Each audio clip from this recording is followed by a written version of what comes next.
to the king of Babylon, himself and his mother and his servants and his officials and the palace officials. The king of Babylon took him prisoner in the 8th year of his reign and carried off all the treasures of the house of the Lord and the treasures of the king house, and cut into pieces all the vessels of gold in the temple of the Lord, which Solomon, king of Israel, had made, as the Lord foretold. He carried away all Jerusalem and all the officials and the mighty men of valor, 10,000 captives, and all the craftsmen and the smiths. None remained except the poorest people of the land. And he carried away Jehoiakim to Babylon. The king's mother, the king's wives, his officials and chief men, he took into captivity from Jerusalem to Babylon also. And the king of Babylon brought captive to Babylon all the men of valor, 7,000, and the craftsmen and the metal workers, 1,000, all of them strong and fit for war. And the king of Babylon made Mattaniah, Jehoiakim's uncle, king in his place, and changed his name to Zedekiah. So Zedekiah, once Mattaniah, would go on to be king for 9 years before he rebelled against Nebuchadnezzar, after which the temple and Jerusalem was totally destroyed, and it ceased to be a nation. It wouldn't be a nation again. It would then become Palestine under the rule of Rome. The kingdom declared as a land of God's people was over. The kingdom declared as a land of God's people was over. Everything that God had offered to the people of Israel, from the time God first spoke to Abraham and said, I will make a nation out of you, from the time that God used Moses to bring the Hebrew people out of slavery from Egypt, at this point in the story, it appears that all of that is over with. The dreams of an entire nation thrown in the trash. How did it come to this? What we just read from was one snippet of a larger collection, like I said, of records throughout the book of Kings. Now, I want us to hold on to this snippet with a better grasp of the whole story. And the best way I can think to do that and save you guys my rambling, it was with the help of a video that we're going to take a look at. This video is put together by the Bible Project. Anytime I want to get into studying a book or I start a new study, I'll take a look at Bible Project. They have fantastic overviews. They have some podcasts and stuff that have some much deeper stuff. But as far as like just get a starting point, Bible Project is fantastic. They have really fantastic overviews, and you can get lost on their YouTube channel. But if you decide you're going to do it, just in case it mutes, we're actually going to have the links available for those watching online. We'll post those in the live chat, and it should be in the description. But for now, we're going to take a look at this. It is ready.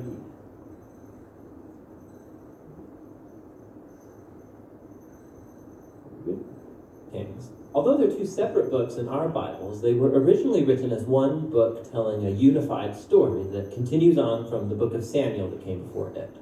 So David has unified the tribes of Israel into a kingdom, and God promised that from his line would come a messianic king who would establish God's kingdom over the nations and fulfill the promises made to Abraham. So the book of Kings tells the story of the long line of kings that came after David, and none of them lived up to that promise. In fact, they run the nation of Israel right into the ground. The book is designed to have 5 main movements. The story begins and ends focused on Jerusalem, first with Solomon's reign and the construction of the temple, and then in this last section ending with Jerusalem's destruction and Israel's exile to Babylon. And the story leading up to this tragedy is what makes up the center 3 sections, which explain how Israel split into 2 rival kingdoms, how God tried to prevent the corruption of Israel by sending the prophets, and how exile became the unavoidable consequence of Israel's sin. The book opens with 2 chapters about the kingdom passing from the aging David to his son Solomon. And David's final words to Solomon, they're very similar to those of Moses and Joshua and Samuel to the people. It's a call to remain faithful to the commands of the covenant and to give allegiance to the God of Israel alone. But David's words ring somewhat hollow here, because David and Solomon then go on to conspire how they're going to consolidate this new kingdom through a whole series of political assassinations. It's not off to a great start. Solomon's brightest moment comes when he asks God for wisdom to lead Israel. And he even completes David's dream to make a temple for the God of Israel. Here the stops and describes the design of this temple in detail, just like the tabernacle design in the Torah. There's all this gold and jewels and depictions of angels and fruit trees. It's all symbolism echoing back to the Garden of Eden. It's the place where heaven and earth meet, where God's presence dwells with his people. But no sooner does Solomon finish the temple than he makes some really horrible choices, and the kingdom falls apart. He starts marrying the daughters of other kings, hundreds of them, for political alliances. And then he adopts their gods and introduces the worship of those gods into Israel. Solomon then accumulates huge amounts of wealth. He builds a huge army. He even institutes slave labor for all of his building projects.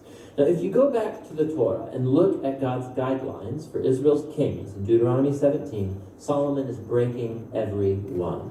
So by the time that he dies, Solomon resembles Pharaoh, the king of Egypt, more than he does his father David. The next section of the book opens with Solomon's son, Rehoboam, acting just like his father. It's a very sad story of greed and lust for power. He tries to increase taxes for slave labor. And under the leadership of Jeroboam, the northern tribes reject this, they rebel and secede, and form their own rival kingdom. And so now in the story, you have the southern kingdom, Judah, centered in Jerusalem with kings from the line of David, and now this new northern kingdom called Israel, whose capital will be Samaria eventually. Jeroboam also goes on to build 2 new temples to compete with Solomon's temple in the south. He puts a golden calf in each one to represent the God of Israel. The connection to Exodus 32 and the golden calf, it's all quite explicit. From this point on, the story goes back and forth from north to south, tracing the fate of both kingdoms. Each one had about 20 successive kings, and as the author introduces each king, he evaluates their reign by a few criteria. Did they worship the God of Israel alone, or did they promote the worship of other gods? Did they deal with idolatry among the people? And did they remain faithful to the covenant like David, or do they become corrupt and unjust? And according to these criteria, the author finds no good kings in northern Israel, 0 to 20. And then in southern Judah, only 8 out of 20 get a positive rating, which connects to another huge purpose in this book, and that's to introduce the role of the prophets, key figures in Israel's history. So in the Bible, prophets were not fortune tellers. Rather, they spoke on behalf of the God of Israel, and they played the role of covenant watchdogs, which means they called out idolatry and injustice among the kings and the people. They were constantly reminding Israel of their calling to be a light to the nations, that they should obey the commands of the Torah, and so the prophets challenged Israel to repent and follow their God. In these center sections, for each king, God then raises up prophets to hold them accountable. The most prominent prophets are the northern ones, Elijah and his disciple Elisha, right here in the center of the book. Elijah was a wild man of a prophet, living out in the desert, and his arch nemesis was the northern king Ahab and his Canaanite wife Jezebel. Together, these two had instituted the worship of the Canaanite god Baal over Israel. And so in a famous story, Elijah challenged 450 prophets of Baal to a contest to see which god was real. So they both built altars and prayed to their gods, but only the God of Israel answers with fire. After this, Ahab uses his royal power to murder an Israelite farmer and then steal his family's vineyard. And Elijah again confronts Ahab's injustice, and he announces the downfall of his house. Elijah eventually passes the mantle of his prophetic leadership to a young disciple named Elisha, who asks for 2 times the authority of Elijah. And what's fascinating here is how the author, he's recounted 7 miraculous feats for Elijah, and then he offers stories of 14 acts of power from Elijah. Both prophets were clearly remarkable men, and they played the same role, confronting Israel's kings for idolatry and injustice. And ultimately, they were unsuccessful in turning Israel back from apostasy. In the next section, the northern kingdom is rocked by a bloody revolution started by a king named Jehu, who destroys Ahab's family. And although Jehu was at first commissioned by God, his violence just gets out of control, and it creates the spiral of political assassinations and rebellions from which Israel never recovered. Coup follows coup after Jehu, and each king follows other gods, allows horrible injustice. It all leads up to 2 Kings chapter 17. The big bad empire of Assyria swoops down and takes out the northern kingdom altogether. In the capital city of Samaria, it's conquered, and the Israelites are exiled and scattered throughout the ancient world. Now, chapter 17 is key. The author stops the story and offers this prophetic reflection on what's just happened. He blames the downfall of the northern kingdom on the idolatry and covenant unfaithfulness of Israel and its kings. And so, God has allowed them to face the consequences of their decisions. The final movement of the book tells the story of the lone southern kingdom. And here we meet some very heroic kings, like Hezekiah, who trusts God when the armies of Assyria come knocking on Jerusalem's door. Or Josiah, who discovers this lost scroll of the Torah in the temple. So he starts reading it, he's convicted, and he institutes religious reforms to remove idolatry and Canaanite influences from the land. But Judah is just too far gone.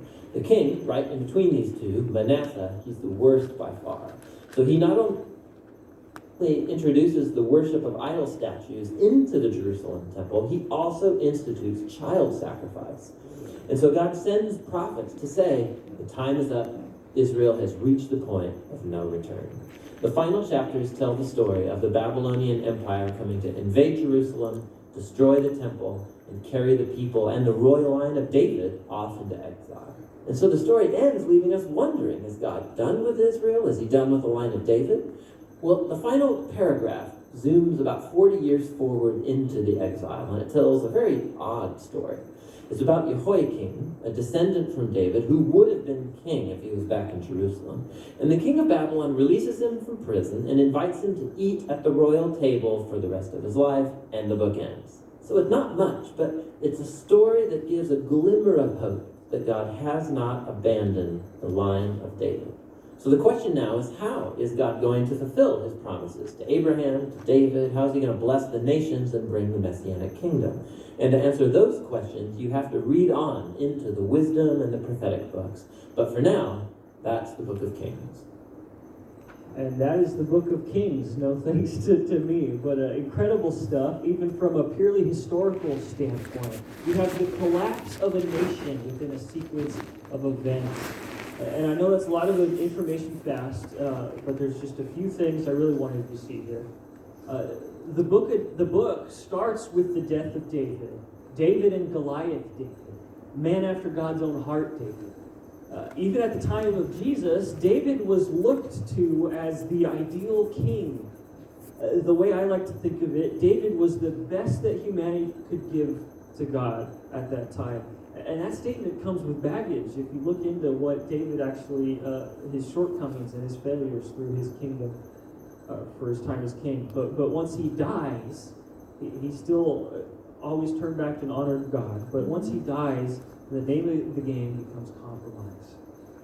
We see it in Solomon. We see it become worse and worse after. We see this downward spiral of king after king turning away from the God who propped them up and being overwhelmed by the desire to look like the nations around them, and getting into these bloodthirsty battles for power and taking advantage of and oppressing the poor. The nation gets worse and worse until we get to Manasseh. And he doesn't just institute child sacrifice. He has his own son sent to be sacrificed at the temple of the Lord. God's kingdom was no longer recognizable from its intention. And so you have our friend for the day, Jehoiakim. He wasn't innocent, but the writer doesn't vilify him. He's a product of the family that came before him. And it's in his reign, it's interrupted by Babylon, and he's taken away from the only land that he's ever known to be a prisoner. And then the kingdom is officially torn down. So we just saw this at the end of the video, but it's not the total end of the story that he gets captivated. And we'll read the last bit right here. In the 37th year of the exile of Jehoiakim, king of Judah, in the 12th month, on the 27th day of the month, evil Merodach, king of Babylon, in the year that he began to reign, graciously freed Jehoiakim, king of Judah, from prison. And he spoke kindly to him and gave him a seat above the seat of the kings who were with him in Babylon. So Jehoiakim put off his prison garments, and every day of his life he dined regularly at the king's table. And for his allowance, a regular allowance was given to him by the king according to his daily need, as long as he lived. Let's talk about retrospect. Despite the evil, despite the generations and generations of compromise and of failure and deceit, God says to Jehoiakim in this moment, and he says to all of Israel in this moment, I am not done with you. If God can look at all of that and say, I'm not done with you, then how much more does God still have in mind for you? If you're here today and you have a pulse, God is not done with you. No matter where you've been and no matter what you've done, God is reaching out to you. And he longs to see you redeemed to himself. I was thinking back to my rock bottom. Many of you know I started delivering for Amazon out in Livermore. That's not my rock bottom. But I spend a lot of time driving, obviously, and I'm taking on about 50 plus hours a week. I do enjoy it. I love working hard. It's not exactly how I plan to spend my life, but I was working, and for whatever reason, I was brought back to my rock bottom. It was about 10 years ago. I was driving back home from the gym down Hatch Road in Houston one night, and at this time in my life, I didn't see it ever getting better for it. I won't get into just all the things, but for whatever reason at that moment, I didn't ever see it getting better. I was depressed, I was lonely, I didn't have friends. I grew up in the church, but I just couldn't see what God was doing. And so I was driving home one night. It was a dark road. Hatch isn't lit. I was driving in my little 96 Honda Accord, and I turned the lights off, and I closed my eyes, and I slammed on the gas pedal, and I kind of just hoped that I would crash. And I took my foot off the pedal at that moment, after a few moments, but it was then that I decided to start thinking about and ending my life, and that was a period that lasted a few months. Now, what struck me about this was thinking back to that time. What if I was able to have a conversation with myself between now and myself 10 years ago at that point, and if younger me were to ask, there was a point where younger me said, I'm going to stick it through and see what God has for me. And if me then asked myself, now, was it worth it? How would I explain that not only was it worth it, but that I had not even once looked back to that feeling? That it was just totally foreign to me, that idea, that I had never hit a bottom like that again. Because objectively, a lot about my life, there wasn't a lot that necessarily changed about my life. I still struggle with many of the same insecurities that I had. I've since then had many periods of sadness that I carried. But what caused such a strong shift away from that line of thinking for me? And there was a point that things did really change. I was making friends. I was taking better care of myself. But what I credit most to it, the change in my perspective, was a choice. Younger me wanted to be happy. I wanted things about my life to be different. I focused on what I didn't have, about what I wanted. Newer me chose to look at reasons to be joyful. I chose to hold on to the hope that my God wasn't done with me. Philippians was the first book of the Bible that I really studied into after high school. And it was the mindset of Paul, who found reasons to rejoice despite being in prison, despite sickness, despite heartbreak, despite all the things he came up against. He would find reasons to rejoice. And it starts with a choice. This verse really stuck with me through my study. This is what really captured it for me. Philippians 4:8. Finally, brothers, whatever's true, whatever's noble, whatever's right, whatever's pure, lovely, whatever's admirable, If anything is excellent or praiseworthy, think about such things. Whatever you've learned or received or heard from me or seen in me, put it into practice, and the peace of God will be with you. If you want to experience the peace of God, you have to put your mind on the things of God. You have to read His Word. You have to spend time in prayer with Him. And don't just spend time in prayer asking for things. Spend time in gratitude for what He has done. Get outside and look at the things in nature that astound you. My girlfriend was teasing me because every time I'm on the phone with her while I'm on my route in Livermore, at some point I'll say, wow, these hills are beautiful. The ability to choose joy is one of the greatest gifts of the Spirit we have in this life. The Spirit of God can help us remain joyful in the worst of circumstances. But that's not the end of it, is it? Once we have that joy that comes from the Christian life, our next task is to figure out, how do we help others see this joy? How do we help other people experience this joy? The early church fed the hungry, they took care of widows and orphans, they served their communities, they spread that joy and love. How can you make a difference in someone's life, someone in your life?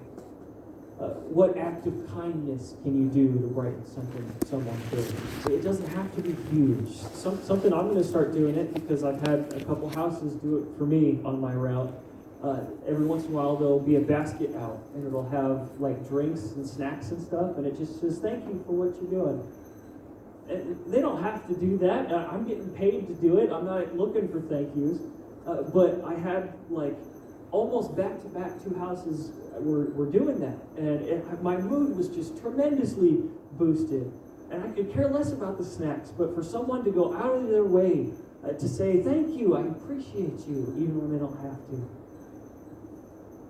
It's just little ways that we can spread the love and the joy that we have. Now, how does this tie into our friend Jehoiakim?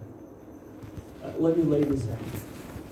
Our Bible as a whole, as simply as I can put it, is the story of God redeeming mankind back to Himself. It starts with the fall of mankind in the Garden of Eden, and the rest of the story is God redeeming Himself, redeeming us back to Himself. And the collapse of the nation of Israel is just a part of that story. And what we saw in Israel with David and with the nation of Israel was that was the best chance we had to redeem ourselves to God, to be redeemed to God. That was the best we had to offer through the line of David. And it wasn't close to good enough. It wasn't even close. And the way that the book of Kings ends shows that we needed something more than mankind to fix the mess. The book of Kings shows us that we need Jesus to step in. And what I find so remarkable is whereas mankind tried and still does try to work from a system that relied on flawed leaders, and it was a system that influenced from the top down. But then Jesus comes along into our broken world, and He says, we're going to fix this from the bottom up. From the least to the greatest. It totally flips it on His head. Friends, if you want to see change in the world around you, top down just isn't going to cut it in God's eyes. It'd be nice to have better leaders, but the change starts with us. It starts with the church. We have to start change from the least of us. It starts with our neighbors, with our communities, with retail workers. Share the hope and the joy that you have in Christ, and it'll work its way out. It's a remarkable weight off of my shoulders when I look at it like that. And rather than wishing things were different, we have a choice in the matter. It's a remarkable gift we have. But it was a remarkable gift. It was a remarkable price. And so we're going to partake in communion now. Before we leave here today, hopefully with a renewed appreciation for the gift we have, in life with Jesus. We're going to reflect now on the price that was paid for it. Isaiah 53 says, surely he took up our pain and bore our suffering, yet we considered him punished by God, stricken by him and afflicted. But he was pierced for our transgressions, he was crushed for our iniquities. The punishment that brought us peace was on him, and by the wounds we are healed. We all, like sheep, have gone astray. Each of us turned to our own way, and the Lord laid on him the iniquity of us all. Dear Lord, we thank you for, again, not leaving stuff out, Lord. It was a nasty mess, the kings of Israel. And Lord, all I think is just how miserable failures we often are in comparison to you, my Lord. But God, you redeem us, you love us anyways, and you continue to fight to redeem us even today, Lord. So I pray that, God, we would lean into you. We have the strength that you offer us. God, may we cling to that, Lord. May we see you in new ways, Lord. May we choose joy in circumstances that we would often groan and complain, Lord. We look at the sacrifice that you partook in our place, Lord, and God, we can never have a bad day again. Like Ken was saying, as Jesus thanked you for the cup that he would drink, the pain that he would suffer, Lord, may we be emboldened, may we have new perspective when it comes to the things that we struggle through, Lord. May our struggles be of benefit to your kingdom, to those around us. We love you, Lord. Amen. So I have the communion cups up here. I'll bring them on, but we're going to spend a little time in reflection, and then we'll finish with the last worship song. So raise your hand if you don't have the communion cup, and I'll walk by with it.